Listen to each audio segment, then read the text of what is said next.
Now I'll be moving over to the 8th Congressional District in Massachusetts, which includes part of Boston as well as the South Shore.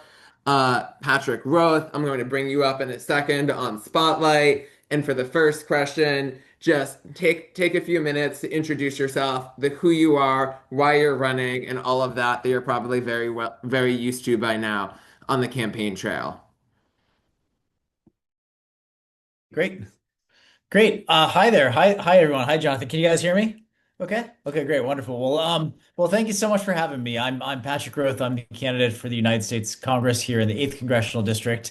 Really thrilled to be here with a bunch of friends on a Sunday evening. Look, I'm running because of what is going on in our country right now, and I'm putting forward a candidacy that is trying to meet the moment that we are in as a nation, which is a really scary one and one that we have not really seen before. One that I think requires a different kind of thinking and a different approach and a different vision than what we've seen for the last 10 to 25 years in this congressional district. And more broadly, trying to challenge this Democratic Party to stand up to what is really happening to our country and the assault on our basic rights, our constitutional protections, and the need more than anything, to put forward a vision for what we can do as Democrats and what we can offer people that is going to be more exciting than what the MAGA extremists have been providing for some time now. That is sort of the consistent with my life story, my family story. Very briefly, my mom was born in Brockton and grew up in Braintree here, raised by a single mom. Found her way to IBM in the 70s when they were hiring women for the first time. Met my dad there, who just gotten out of the military during the Vietnam War, and stayed at that company for their whole career. And that was sort of our family's pathway to the middle class and prosperity and a decent life. That American dream story is getting harder and harder to come by. That is what got me into politics in the first place, working for Governor Deval Patrick on his campaigns and in the State House. That is what propelled me to go to law school and then practice here as a lawyer for a number of years in Boston, and also chair Common Cause Massachusetts, where we worked to try to rebuild confidence in government, get people access to their government, and have some confidence in it. That is what I want to do in Congress. We need to demonstrate to people that this country can still work for them. That requires us to make some real progress for people on the things that are most challenging in the Boston area: housing costs, childcare costs, the cost of healthcare among them. There are so many things that we could be advancing things for working people on, trying to solve problems. If we had a politics that worked, if we had people in there who cared about these issues, and people who were ready to fight back against the system when it was not working for people. We are not taking corporate PAC money. I think we need term limits on members of Congress. I think we need an entirely different approach to the problems that are facing our country today than what we've seen right now from members of Congress on both sides of the aisle. So this is an attempt to provide a different vision for the 8th Congressional District. We've been at it for a number of months. John, I'm sure you have a bunch of questions, so I'll leave it there and Great. kind of let you ask me about the details of it, both substantively and kind of on the ground. Great, thank you. I'll be asking a few questions and I'll tag in a few other questioners and then bring it back to myself to close out. So you've touched on this a little bit, but for the first question, do you consider yourself progressive? And if so, how do you define the term progressive? Yeah, yeah. Look, I mean, this is my community, and I've been an activist in these circles for many years, on and off. Starting with my advocacy in high school around the war in Iraq, continuing into my years in college working for Governor Deval Patrick. I've been a member of Progressive Mass and the JP Progressives for many years. In addition to my voting rights work, I've worked with a number of candidates over the years and been very visible and active in these spaces. So it's great to be with everyone, and that is kind of the tradition that I come out of. I think progressivism is a word that gets tossed around a lot without a lot of meaning put behind it. For me, it is about putting the weight of the government behind policies that improve material, tangible livelihoods for people, that make it easier for people to get by, that leads to generational progress, that is, the next generation will be doing better than the one that came before it, and that advances our values. And those values, to me, arise out of the basic American commitments to freedom, to justice, to dignity for all. And all is sort of a word that embraces a lot of people. And there are certain groups of people that have never been treated very fairly in this country. And being progressive means acknowledging that and trying to do your best to put resources behind the statement of values that you have and try to change things for the better. I think of myself as a liberal, as a progressive. Those are words that people toss around, but have always been the ones that define me. Great, thank you. Let me bring myself back on spotlight for the next question. Do you support the goal of abolishing ICE? And if so, what does that mean to you in practice? Yes, I mean, look, I mean, for me, it's become terribly obvious that the agency that's responsible for immigration enforcement in this country is right now not doing its job. It's not doing its job consistent with the Constitution. It's not doing what Congress had told it to do.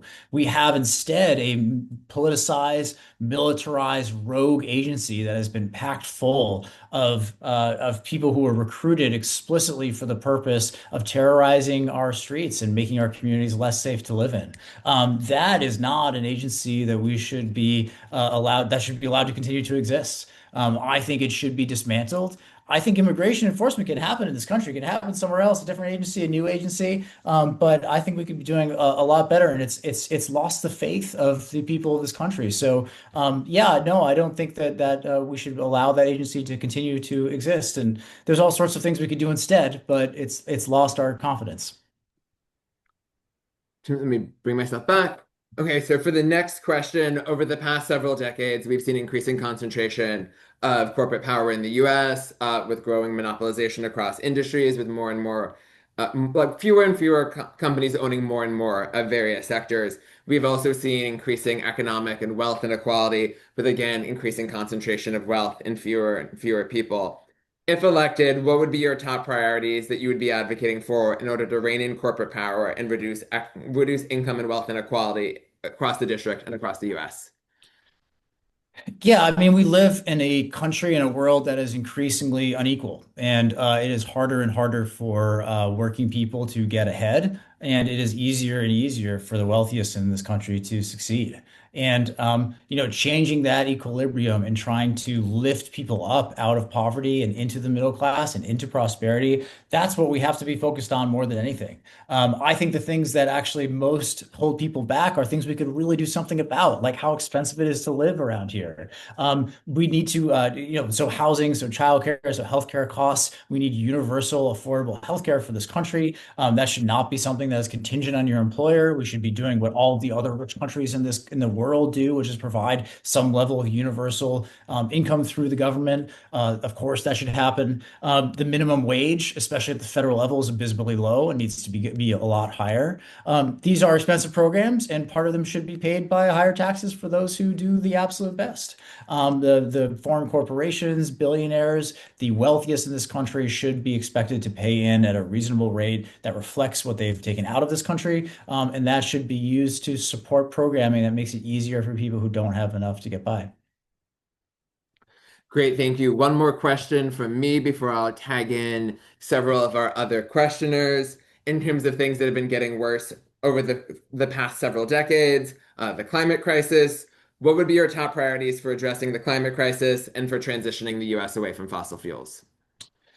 Yeah, well, look, I mean, we've been working on this problem for a long time as a party, and it's frustrating to me, and I'm sure to many other climate advocates, that we haven't seen the wholesale economy-wide changes that we would love we need to in order to meet the commitments that this country made to global partners to try to control the rise of temperatures. I think that the exciting part of it is that there are solutions at hand now. Solar power, wind power, geothermal power to an extent, and the batteries that go along with those technologies. That's the future. And that's actually working now. And that's the cheapest way to get energy. We need to do everything possible to push to expand that, to make that more accessible, to make it cheaper, to roll it out as fast as possible, to upgrade our electric grid, to get that in the hands of normal Americans. There was some progress that was being made, and it's of course been rolled back under this current administration. So what we need is a concentrated attempt to advance those goals, to keep it moving. There's a lot of work we need to do to create a consensus around those goals that is not going to get torn apart as soon as the administration changes over. I see a lot of room for that in climate adaptation, climate mitigation. Those are things that are really important in this congressional district that is extremely exposed to sea level rise. And there are a lot of people working very directly on those issues right here that I have been working with, that I've been working to lift up and amplify. And that's the kind of approach I would take to the Congress. I have a lot of hope for what we can still accomplish. And the most hopeful part of it is that the cost of these renewables have been going down and down and down, and they're getting more and more adopted. So that's the approach that we need to drive toward. Large scale decarbonized electrification of the economy is the only way to go forward. Thank you. Let me tag in Max next for the next question. Max, I'm going to add you to Spotlight.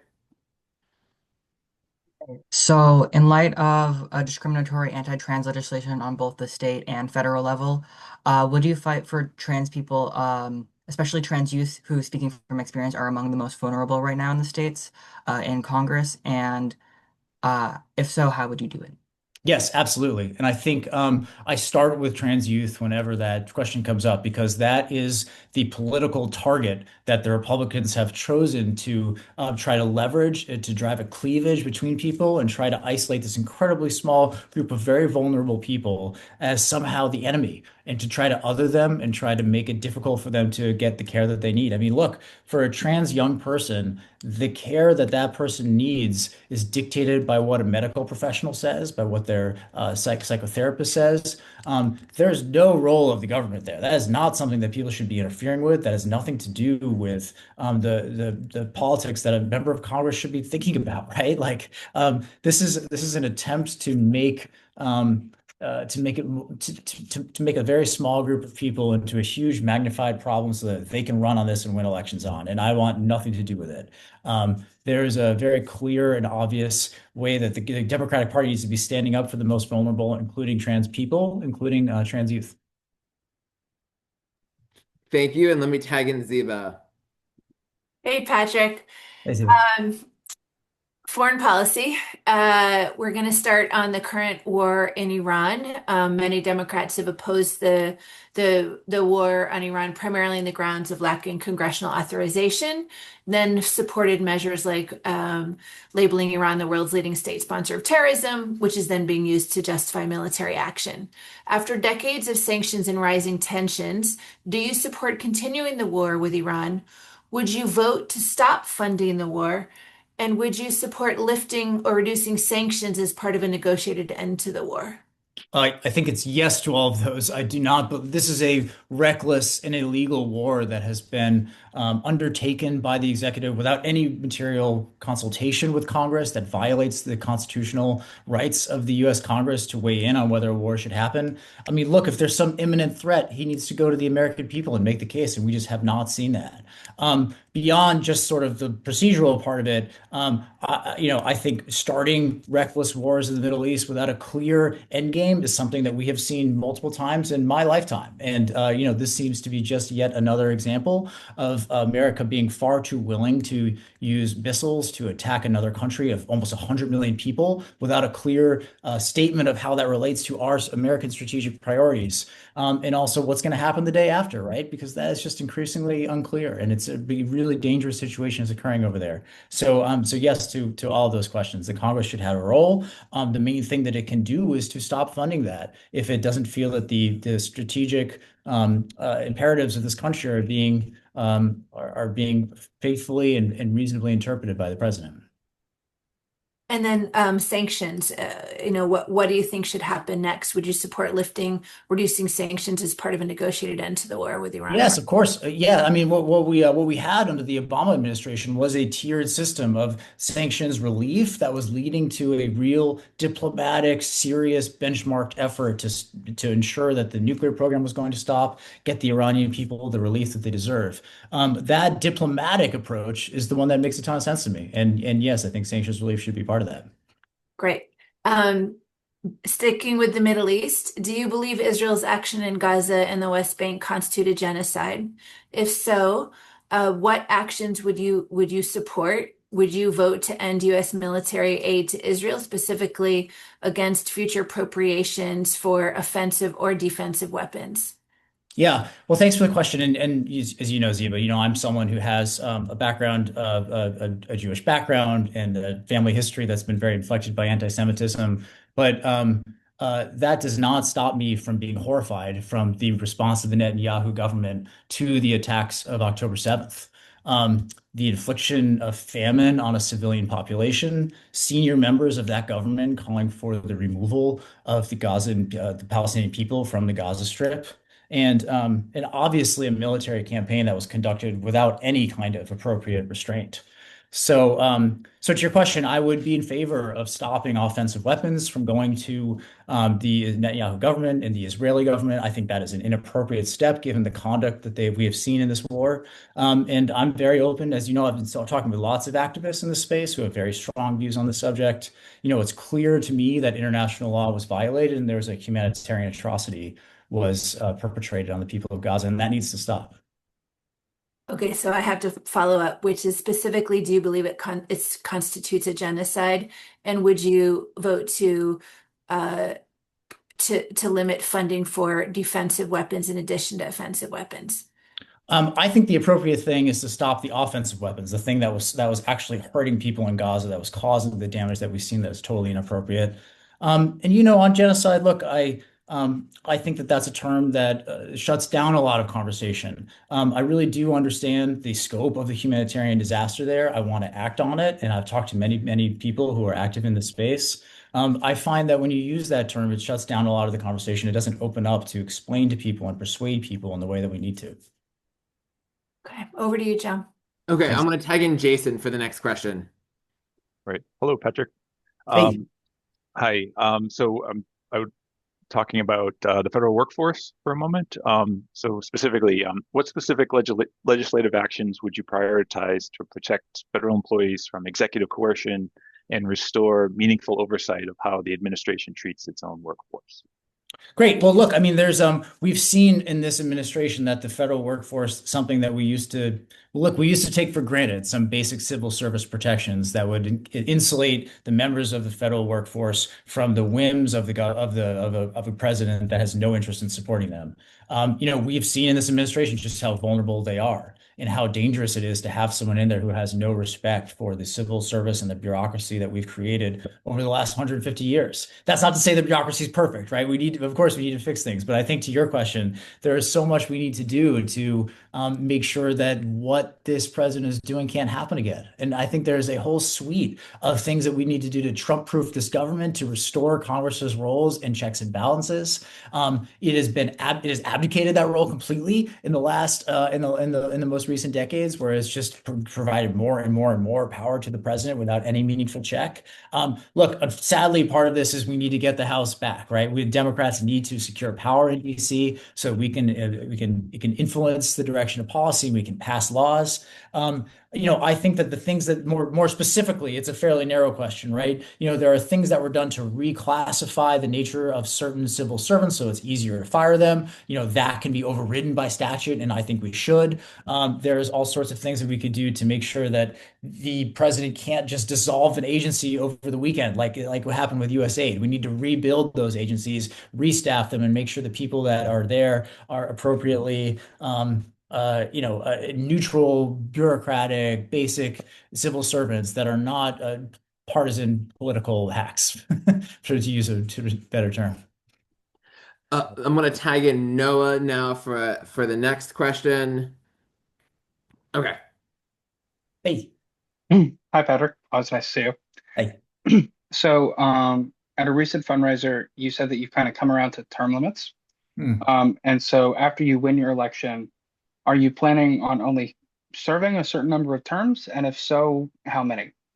Yeah, look, I mean, I think if you buy into this idea, you got to pose it to yourself, right? And like, if I have the great honor and fortune of winning this election and then going on to win the general election, I really do think that the time has come for term limits. I think that members of Congress are just insulated by corporate PAC money, by a corrupt system that is overrun by billionaires. I think we've got to do something to make it easier for people to kind of get into the system and run and get out there. And part of that is making it harder to be so entrenched. And part of that comes down to term limits. So yeah, I've sort of been asking everyone else what they think about the appropriate amount of time for a member of Congress because there is some balance, right? You don't want people to not have any experience in the job. You know, where I'm at is I think something like the length of two Senate terms, so six terms in the U.S. House, 2-year terms. It would be the right shape, right? So that's 12 years. That feels like enough time to get your feet under you, to get something done. And I would be more than happy to sign myself up for that restriction voluntarily. And I hope more people do. Thank you. Thank you, Patrick. I'm just going to have two final questions here. So one, since you're Wow, that running was fast. Final questions already? I yeah, feel like no, this is we're fast. keeping, as you know, we could probably make these all hour-long interviews, but we don't want to Okay. subject everybody to hour-long interviews. That so you're running against an incumbent, and so I would like you to take kind of a minute or two to tell us how would you describe yourself as similar to or different from the incumbent? What's Yeah, that pitch look, that you make for people who clearly have either they voted many times for the incumbent or that like or that they definitely don't like the incumbent, but what is that kind of contrast pitch? great. Yes, thank you. And you'll notice, Jonathan, I don't lead with that, right? I think that it's really important if you're running for office, even against an incumbent, that you talk about what you're for and the kinds of things you want to accomplish and the things you care about and who you are. So, but yes, of course, it's important that people are able to understand that there's a real contrast and a difference in this race. Look, we've had Congressman Lynch here in the 8th Congressional District for almost 25 years. He's certainly not a bad guy. And this isn't a personal attack. But I think given the moment that we are in as a country, I think people want some new leadership. And I think it's appropriate to think about whether there's a different approach and a different vision for this job. You know, he's been there for 24 years. We haven't had an in-person town hall since 2019.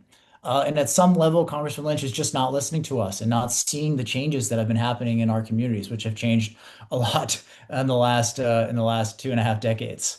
Um, you know, in addition to that, I think that the congressman has run for leadership positions in the caucus at least 3 times and never gotten leadership. I think we could use someone who could really try to get in there and get some stuff done for people. The things that he has done, I disagree with on some very important matters. Congressman Lynch is the last Democrat left in D.C. who voted against the Affordable Care Act. I think that was a terribly misguided vote.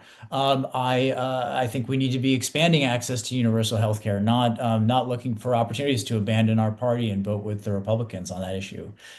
He's not standing up to the Trump administration sufficiently, I think. He voted with the only member of our Massachusetts delegation who voted with the Republicans on the Laken Riley Act last year, which stripped due process protections from immigrants in this country in a deeply misguided way. He's voted to thank ICE, support ICE, to create ICE.